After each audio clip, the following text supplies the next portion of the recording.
apprend à nos enfants à lire, à compter, à faire du vélo. Mais il y a une compétence, l'une des plus importantes pour toute leur vie, qu'on oublie souvent d'enseigner. Savoir gérer ses émotions. Un enfant qui sait reconnaître, nommer et apaiser ce qu'il ressent, c'est un enfant qui deviendra un adulte plus équilibré, avec de meilleures relations, plus de confiance et une meilleure santé mentale. Cette compétence-là vaut de l'or. Et la bonne nouvelle, c'est qu'elle s'apprend et que c'est toi qui peux la transmettre. Aujourd'hui, je te donne comment apprendre à ton enfant à gérer ses émotions, étape par étape.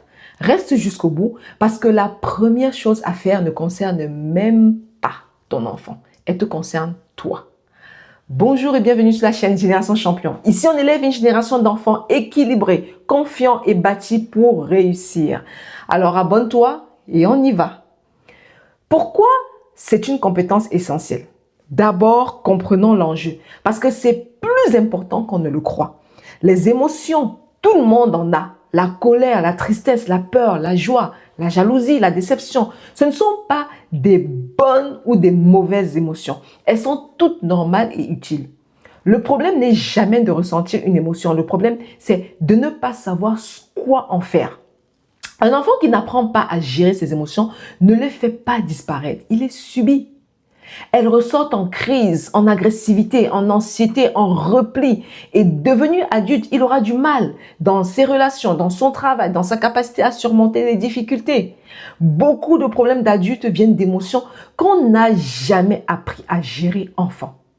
À l'inverse, un enfant qui apprend à reconnaître et gérer ce qu'il ressent développe ce qu'on appelle l'intelligence émotionnelle. Et cette intelligence-là prédit la réussite dans la vie, souvent mieux que les notes à l'école. Elle donne de meilleures relations, plus de résilience face aux épreuves, une meilleure confiance, une meilleure santé mentale. Et il y a un enjeu particulier pour nos enfants. Dans beaucoup de nos cultures, on n'a pas toujours appris à parler des émotions. On a plutôt appris à les taire. Arrête de pleurer, c'est rien, sois fort. Un garçon ne pleure pas, souvent avec de bonnes intentions pour endurcir. Mais on peut faire les deux, élever un enfant fort et qui sait gérer ses émotions. La vraie force inclut de savoir accueillir ce qu'on ressent. C'est ce qu'on va construire. Ça commence par toi. Oui, voici la première étape et elle te concerne toi. Parce qu'un enfant apprend à gérer ses émotions d'abord en regardant comment tu gères les tiennes. Réfléchis. Quand tu es en colère, qu'est-ce que ton enfant voit? Est-ce que tu cries? Tu claques les portes? Ou est-ce que tu sais dire « je suis énervé, j'ai besoin de me calmer un moment ». Quand tu es triste, stressé, débordé, comment tu gères? Ton enfant observe et apprend en silence. Tu es son premier modèle d'intelligence émotionnelle. S'il te voit gérer tes émotions avec des mots et du calme, il apprend que c'est possible. S'il te voit exploser ou tout garder à l'intérieur, il apprend ça aussi. Ça ne veut pas dire cacher tes émotions ou faire semblant d'être toujours zen. Au contraire, ça veut dire les montrer sainement. Tu peux dire devant ton enfant, là, je me sens frustré, alors je vais respirer un moment. Tu lui montres en direct qu'on peut ressentir une émotion forte et la gérer. C'est une leçon vivante, plus puissante que n'importe quel discours. Et pour beaucoup d'entre nous, ça demande un travail. Parce qu'on n'a pas forcément appris ça nous-mêmes. C'est OK. Tu peux apprendre en même temps que ton enfant. Tu n'as pas besoin d'être parfait. Le simple fait d'essayer de mieux gérer tes propres émotions et de les montrer, c'est déjà énorme pour lui.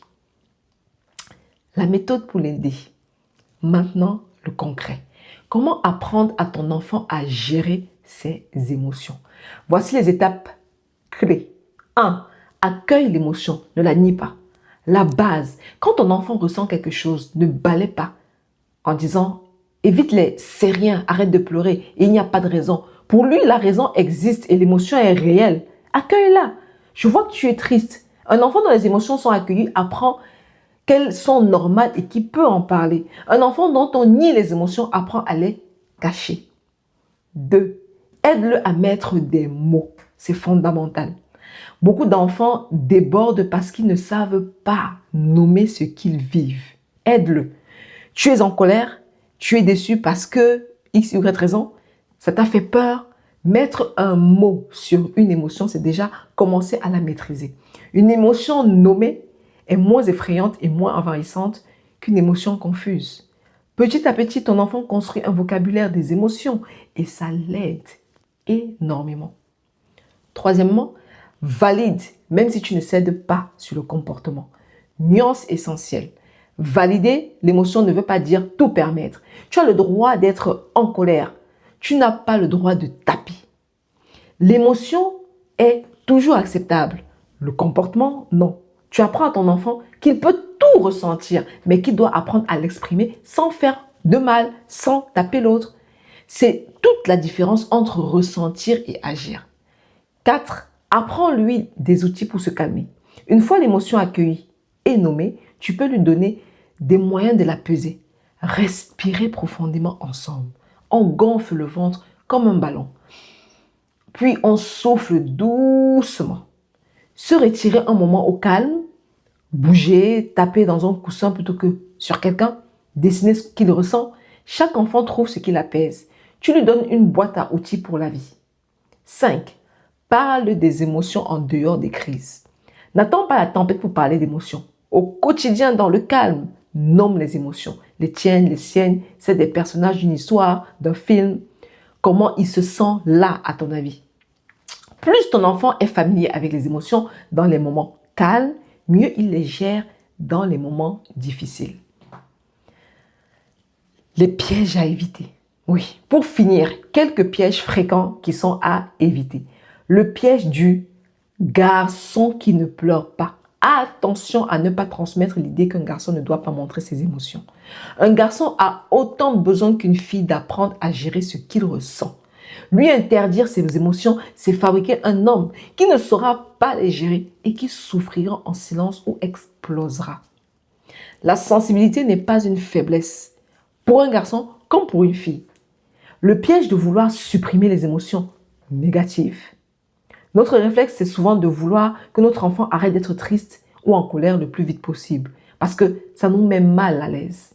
Mais un enfant a besoin de vivre ses émotions difficiles, accompagner pour apprendre à les traverser. Notre rôle n'est pas de les supprimer, mais de l'aider à les traverser. Le piège de la récompense ou de la punition des émotions. Ne récompense pas un enfant parce qu'il ne pleure pas. Ne le punis pas parce qu'il est triste ou en colère. Tu lui apprendrais à cacher ce qu'il ressent. On accueille l'émotion, on encadre ensemble le comportement. Et enfin, sois patiente. L'intelligence émotionnelle se construit sur des années à mesure que le cerveau de ton enfant mûrit. Il y aura des hauts et des bas. Chaque émotion accompagnée est une brique de plus. Tu ne verras pas le résultat en un jour, mais tu construis quelque chose de durable. Alors, récapitulons. Savoir gérer ses émotions est une compétence essentielle pour toute la vie et elle s'apprend. Toutes les émotions sont normales. Le tout, c'est de savoir quoi en faire. Ça commence par toi. Tu es son modèle. Montre-lui en direct qu'on peut ressentir et gérer sainement et accompagne-le. Accueille l'émotion, aide-le à le nommer, valide sans tout permettre. Donne-lui des outils pour se calmer et parle des émotions au quotidien. Évite les pièges. N'interdis pas les émotions aux garçons. Ne cherche pas à supprimer les émotions difficiles. Non. Ne récompense ni ne punit le fait de ressentir. Et surtout, sois patiente. Je te laisse avec ceci. Le jour où ton enfant, au lieu d'exploser ou de se refermer, saura te dire « je suis triste » ou « je suis en colère parce que telle chose », tu auras gagné quelque chose d'immense. Tu lui auras donné les clés de son monde intérieur. Un enfant qui comprend ses émotions devient un adulte qui se comprend lui-même, qui comprend les autres et qui traverse les tempêtes de la vie sans se noyer. C'est l'un des plus beaux cadeaux que tu puisses lui faire. Et ça commence par une phrase toute simple aujourd'hui. Je vois ce que tu ressens. Raconte-moi. Dis-moi en commentaire, est-ce que toi, on t'a appris à gérer tes émotions quand tu étais enfant? Est-ce que tu veux transmettre différemment? On échange là-dessus. D'ici là, abonne-toi pour la suite. On construit cette génération de champions ensemble. Et je te laisse une autre vidéo juste ici que tu peux regarder tout de suite. Prends soin de toi, prends soin de tes enfants et à très vite.